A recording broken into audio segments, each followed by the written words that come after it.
In this lesson, I want to go over how to create bass plucks. Now, this is probably one of the most popular basses that you'll hear in a lot of like house music, tech house, bass house, a lot of pop music, just this like plucky style bass. So I want to give you some basic ways that we can create this bass. And I also want to just give you some techniques and things to keep in mind as you are making a bass. So let's start off with the basics. Now, when I am making a bass sound, I usually start by putting the voicing into mono because I am not going to be playing multiple notes at once. If it's just going to be a bass sound, especially if it's just going to be a pluck sound, then I want to put this into mono because I don't want the basses to overlap. Like, let's say I want a long release on my bass, and we got to go to the envelope 1 because that is our amp envelope.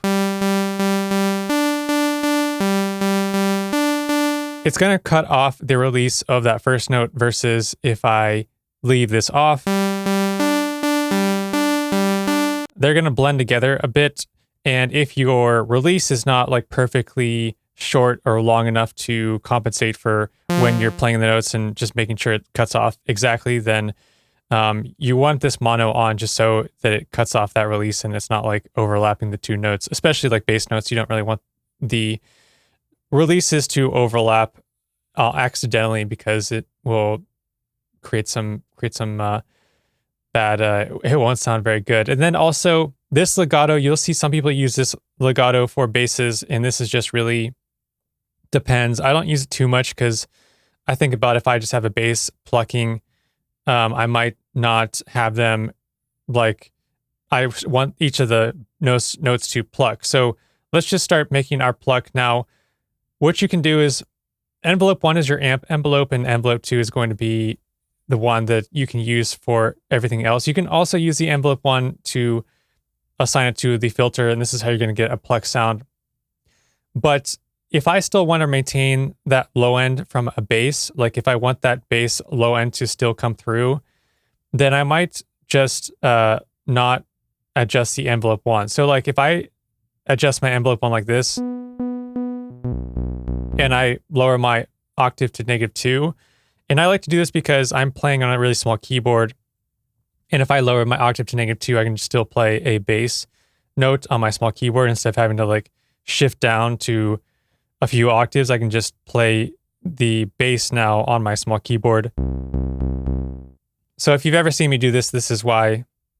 It also makes it easier if you're scrolling through presets to just be playing like one note, and then that one note is like a bass sound, and then if it goes to a lead sound, it'll shift up the octave to the lead if it's if they didn't lower the -2 on whatever presets you're going through.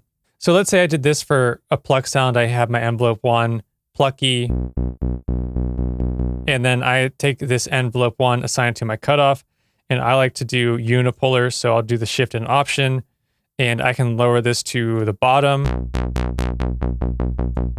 And I like to use 24, MG low 24.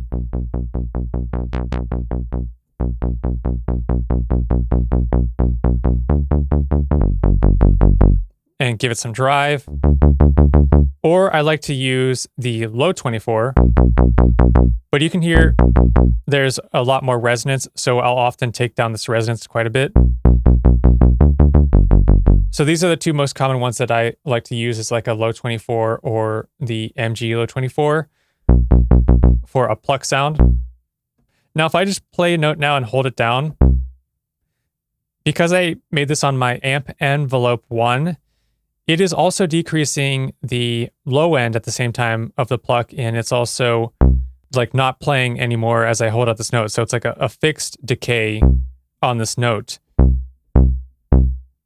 So if I did want my low end to still ring out a bit, like if I had my notes longer than 16th notes,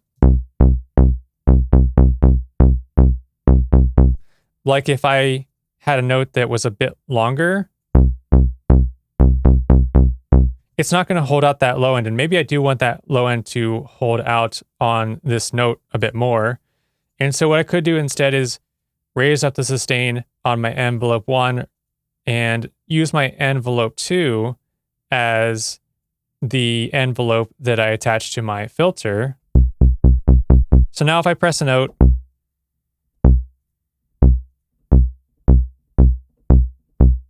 it's still going all the way down. It's still shutting off because of how low I have this bottom note of the cutoff.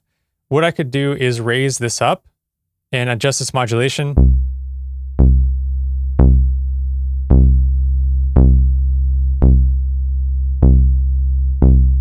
And now you can still hear that bass. And now if I have this note that is longer than a 16th note, so maybe we'll make it a bit even longer to, let's just exaggerate this.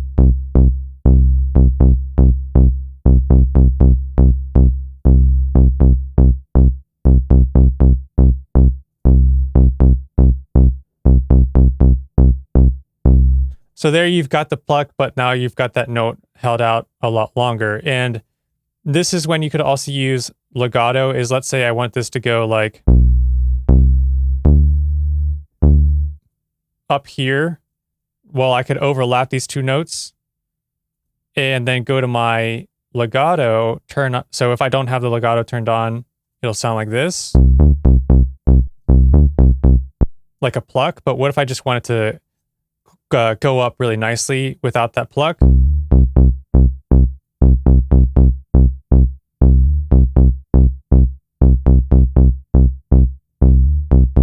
So you can hear it kind of go up like bum, bum, bum, instead of like bum, bum, bum, bum. So that's when you would use a legato sound. And that's maybe useful for, I hear this in some of like the commercial EDM Tiesto stuff lately, where you've got this plucky, saw wavy sound. And this is using one voice of unison, what you would do for like a lot of tech house. But if I raise it up to like 7, and let's lower this detune a bit.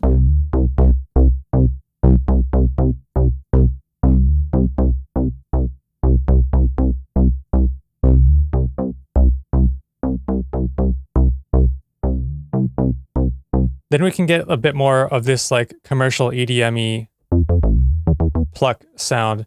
Now, before I move further, I want to show you the randomness knob. What I usually do when it is just one voice of unison is lower this randomness knob, because if I'm doing like a pluck sound, then I usually want that bass to sound pretty consistent. And if you have this randomness knob all the way up, it's playing the start point from a different point on this wave form. So you could get some bass notes sound different as each time that you play them in your track list. So let's say you're playing the song in your DW, and for some reason, it's like every time you play the same progression, you hear like one note that is a bit quieter than the other, or maybe one note has a bit more clickiness to it. Well, possibly it's because your randomness is all the way up. And if you just try putting this to 0, then that could fix it. If I have, like I had this at 7 voices of unison, watch this meter. You can see that the phasing is causing the level to shift like from left to right. And that's because I had these 7 voices of unison being played at random times. So sometimes different parts of them are phasing, and they're creating this phasing, which is canceling out the sound, which may not be desirable. But when you do have wide sounds, like with multiple voices of unison, this phasing is desirable. So you do want this stuff to happen. And this is how you can get that sound. Otherwise, it'll sound like if I put this to 0, it'll have this weird zapping sound. Let's say I have a saw wave and a square wave, and you'll see me use basic shapes a lot because most synths have either a saw wave, triangle wave, square wave. These are pulse waves, but they'll usually have like a saw wave or a square wave, and sometimes a saw wave, sine wave. So when in doubt and you don't know where to start when you're making a sound, just start off with any of these basic shapes. So let's say I have the oscillator A at -2 and this at a square wave -2. I turned on this filter for B as well, because I want this filtered as well.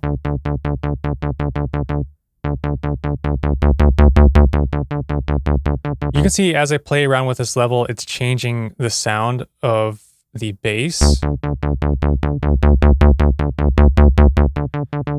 And also, if I change the phase, because I have these both starting at the same point, listen to what happens as I change the phase.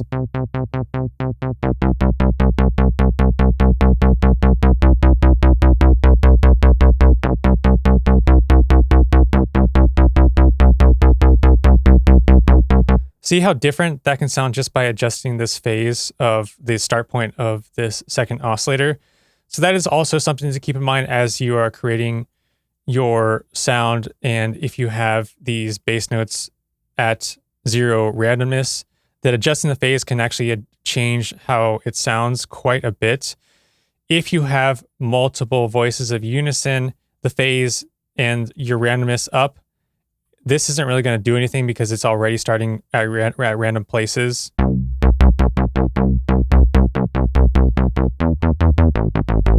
So if we look at our meter, you can see there's that like phasing happening because I have the randomness all the way up.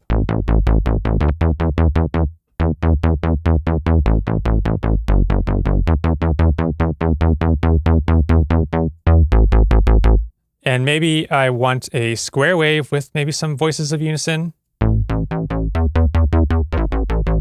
I feel like sometimes I can get a bit of a smoother sound where you still want to have a bass with some mono low end, but some width.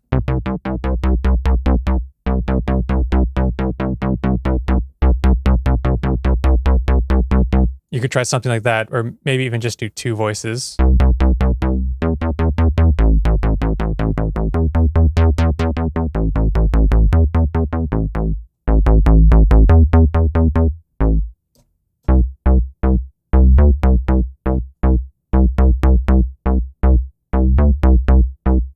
So those are how I like to make pluck sounds. I like to do like a saw wave and then a square wave. A lot of tech house is just like this combination. Maybe you could add in some effects just to give it some drive, like the tube.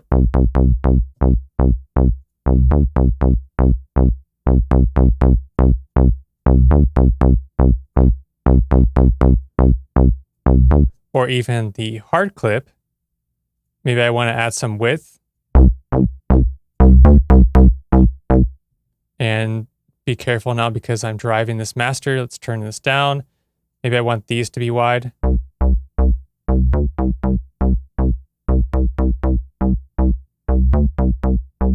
I could add on a compressor, put this before the distortion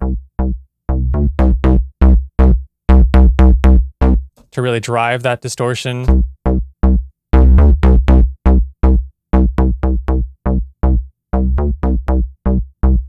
I could put on an EQ. I could cut off the low end. And let's say you just want to add in the low end with a sub.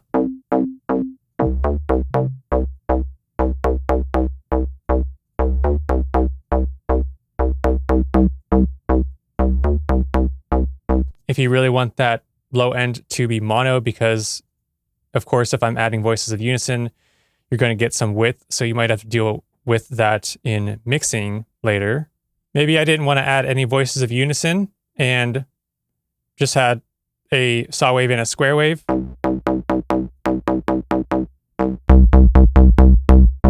But I wanted to add some width. I could try adding on a chorus.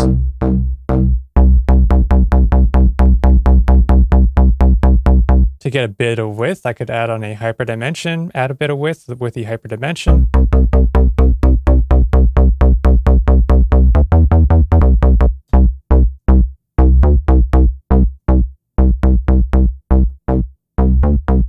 And get a good sound out of that if you don't want to have too much. It's still going to be that phasing because you're adding in like these delays with the dimension, but maybe not as much. Maybe you don't want to use too much CPU either. You could add in that dimension. Let's say I want to add in a key tracking, so the lower notes have this filter lower versus the higher notes. I could have the velocity tied to the cutoff so that this doesn't open up as high if I play the note soft.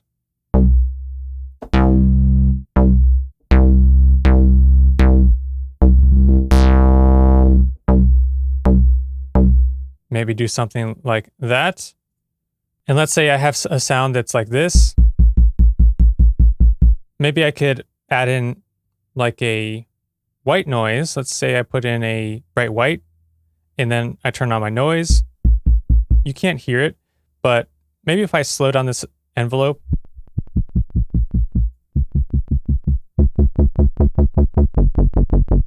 I can get a bit of this like swishy sound. You can see that it's enhanced by having this bright white turned on, or you can hear that.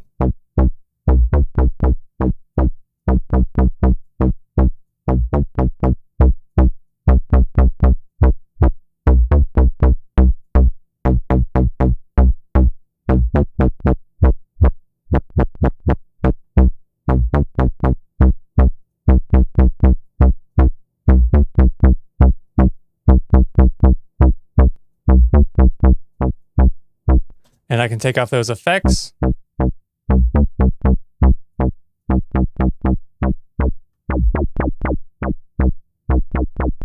I could even drive up this resonance pretty high and then do the distortion, like a tube distortion.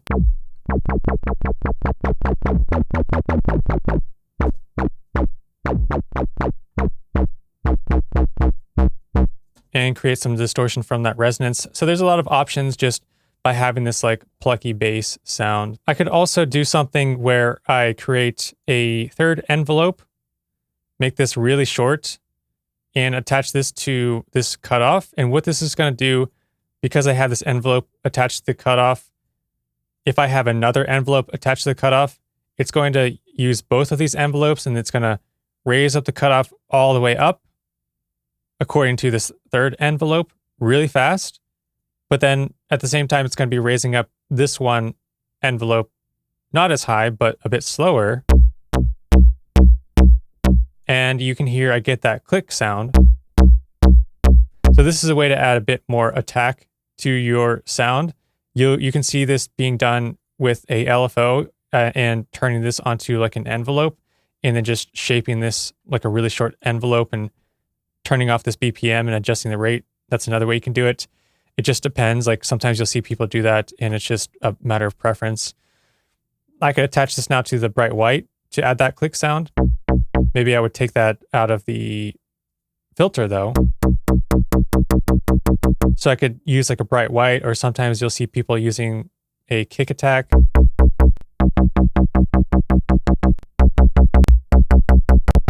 You could load in an actual kick sound into the noise as well. So let me just initialize this preset, and I just want to take a look at maybe some of the basses that I have made that are kind of like plucky like that. So here's one by Anti-Up I made, which you can hear. I have this envelope 1, which is being tied to the filter. It's also the amp envelope. Just like a pluck with some EQ, very basic, kind of like what I was explaining. Here's Deceiver. You can see I have the square wave and the saw wave with some resonance in there. And here's a pluck, and I'm using a saw wave. I'm using some noise, so you can hear that noise, and then I'm using a different wavetable and the filter, and then let's see, I've got some effects on this one. I'm not using that one. So you can see like in some of these presets that I've made, those basic concepts that I showed you, I'm using in a lot of these presets. So I want to show you now how to do like some FM bass plucks, and we're going to do that in the next lesson.